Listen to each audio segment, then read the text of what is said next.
Oh, papabayaan na kita. Ako bahala dun. Hawak ko na nga. Uy, bata! Amin yung pera ko, ilabas mo na! Hoy, lalaki! Ha?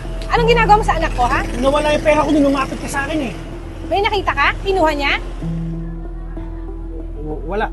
Wala pala eh. Tigilan mo yung anak ko.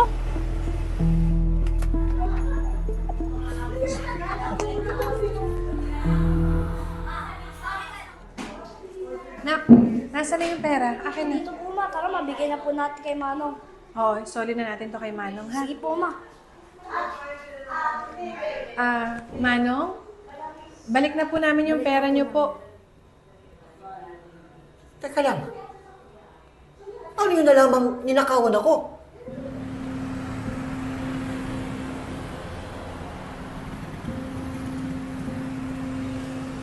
Mama, may magnanakaw po doon.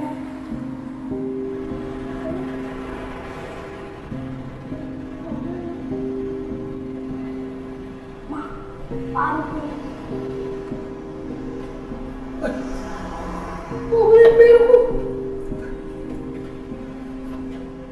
Alam mo, kawawa naman si tatay.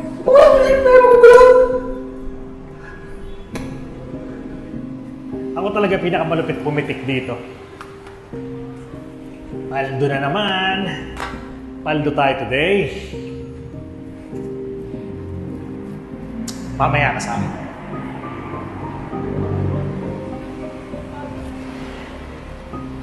Matawagan yung mga bibiyayaan natin. Maraming salamat talaga sa inyo, ha? Nabawi ko yung pera ko. Papagamot ko pa naman to sa kidney ko, eh. Maraming salamat sa inyong dalawa. Ha? Sige. Muna na ako sa inyo, ha? Ingat po kayo, Manong. Kayo rin po. Pagpalain po kayo ng Diyos. Maraming po ulit salamat. Sige po, muna na po. Salamat po. Anak, ito tatandaan mo, ha? Masama ang magnakaw. Hindi dapat kumukuha ng mga bagay na hindi sa'yo, okay? Okay po, ma. Parang pamilyar ka sa akin, ah. Jigo? Lolo, natatingan mo ngayon, ah. Samantalang magkabatch lang tayo nung college. Anyari sa'yo? Ba't dito ka nagtatrabaho? Masaya naman ako sa trabaho ko eh, Zach. Seryoso ka ba? Masaya? Isa ka sa kilala ko na pinakamagaling nung college. Tapos dito lang trabaho mo, dito bagsak mo. Baka ito lang talaga yung kapalaran ko eh. Kalokohan ka. Hindi mo ako gayahin, ang yaman ko na. Boss na ako ng isang kumpanya.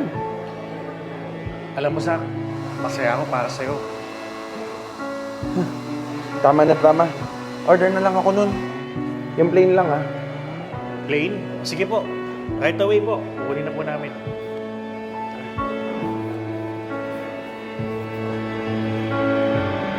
Sir. Ito na po yung order niyo. Ano to? Ba't walang gulay to? Sabi niyo po kasi kanina plain eh. Kaya plain po yung ginawa. Di bale, Hindi, gusto ko may gulay to. Sabi niyo po kanina plain eh. Kaya plain po yung nilabas. Hindi. Gusto ko bagong grilled din yung sandwich ko. Gusto ko bago to. Sir, hindi po kasi pwede yun eh. Kasi sa akin po matcha-charge kapag nagpalabas po ako ng bago. Sa akin matcha-charge to. Hoy, hindi pa rin kaklase kita nung college. Ganyan mo na ako sasagutin, ha. Kilala ko manager nito, pwede kita ipatanggal. Wag naman sana tayo umabot sa ganun, Zach. Sir. Sige po, di bale. Papalitan ko na lang po.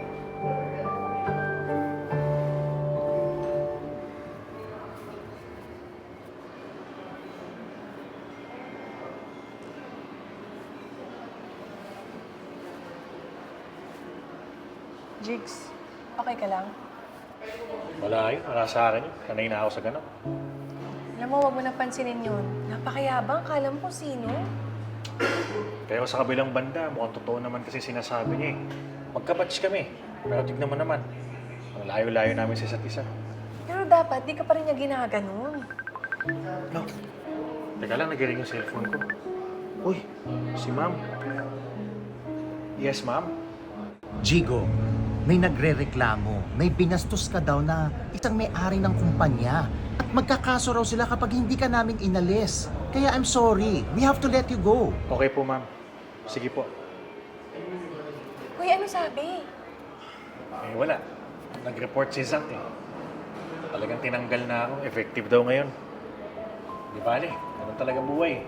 Wala naman problema doon. Ang kaso nga lang, yung mga bayarin ko eh. Hindi ko alam paano ko babayaran kung mawawala ako dito. Di bale, sige. Sunod na lang ako.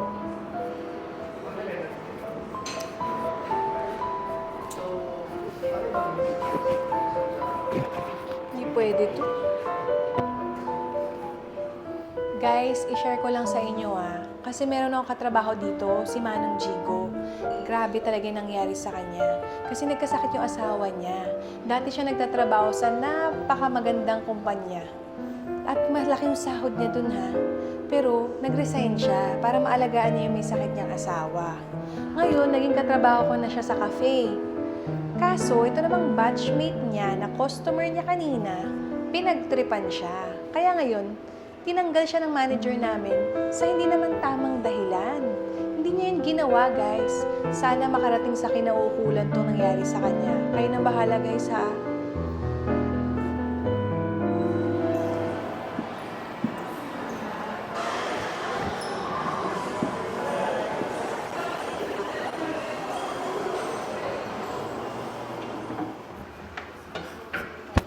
Camille, nakita ko yung video na ginawa mo.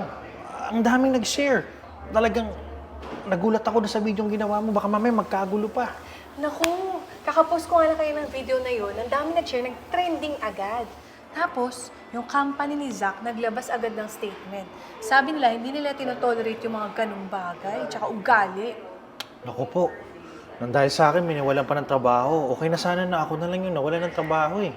Okay lang yun. Okay lang yun para sa mga kagaya ni Zach na power tripper. Grabe. Hindi pa rin ako makapaniwala. Dahil dyan, meron akong dalawang good news sa'yo. Ano gusto mo una? Yung unang good news o yung pangalawang good news? Ano ba yun? Yung unang good news, nag-message yung manager natin. Tatawagan ka raw niya at pababalikin ka niya dito. Nagsasorry siya dahil tinanggal ka niya. Kaya dapat kausapin mo na siya mamaya. Maganda nga yan. Yung pangalawang good news naman, marami nakapanood ng video ko. Nag-trending. Ngayon, may nag-message sa akin, magdo-donate daw. So yung i-donate, ibibigay ko lahat sa'yo. Para sa'yo na yun, Manong Jigo. Huwag naman sana ganun.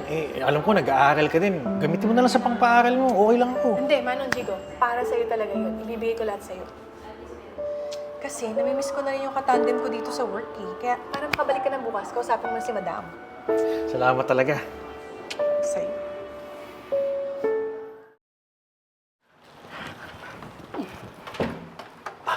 Naku, sorry. Nawawala kasi yung wallet ko eh. Pero, wait lang ha.